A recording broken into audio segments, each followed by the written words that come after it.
Quelles sont les 7 étapes pour améliorer ses finances personnelles? C'est ce que nous allons voir tout au long de cette série de vidéos.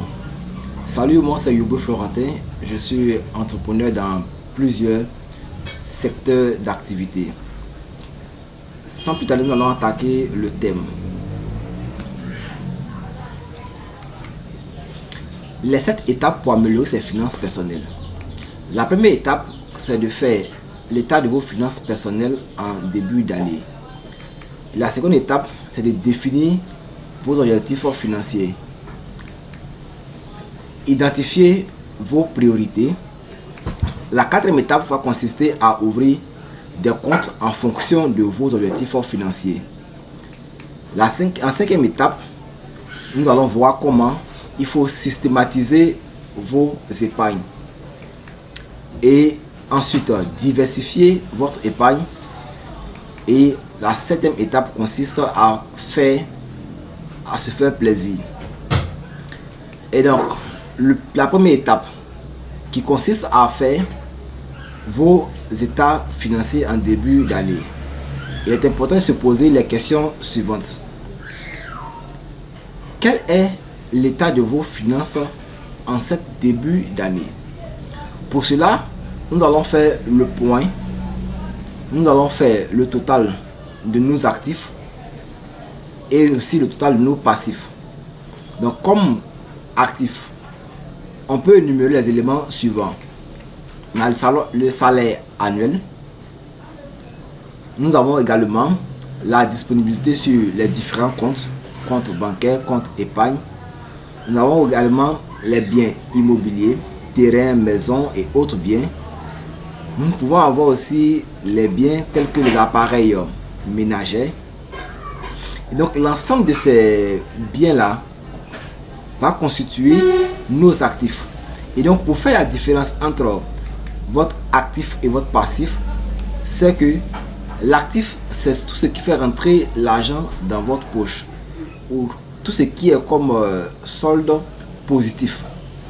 Contrairement au passif, qui est un élément qui vous fait sortir de la poche. On parlera également de l'emprunt. L'emprunt pour un automobile, pour le meuble, les dettes à court terme, les crédits de consommation, l'hypothèque. Et l'ensemble de ces points-là va constituer notre passif. Et donc, pour connaître notre avoir net, nous allons faire le total des passifs, ou du moins le total des actifs, moins le total des passifs. Prenez le temps de regarder vos différents comptes. Combien avez-vous sur vos différents comptes bancaires?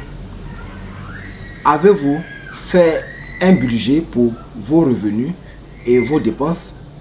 Si ce n'est pas encore fait, il faut faire un budget pour ses revenus et ses dépenses. Où dépensez-vous le plus votre argent? Dans quoi vous dépensez le plus? Donc essayez de faire le point, essayez d'identifier là où vous dépensez le plus votre argent. Avez-vous des dettes? Si oui, il est important de mettre en place un système de remboursement de vos dettes dans le temps. Est-ce que vous épargnez régulièrement ou occasionnellement? Si oui, combien il y a sur ces différents comptes bancaires? Comment épargnez-vous? Est-ce que vous épargnez sur un compte d'épargne ou sur des produits d'investissement, sur également un compte d'assurance, un compte titre ou un fonds commun de placement? Si vous avez un compte d'investissement, combien avez-vous dans votre compte d'investissement? Vos dépenses augmentent-elles ou sont plutôt en baisse? Et donc il est important de se poser régulièrement ces différentes questions pour pouvoir ressortir votre état financier. Votre revenu également a-t-il changé, a-t-il évolué dans le temps?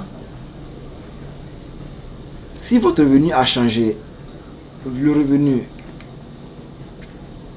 revenu est-elle à la hausse ou à la baisse?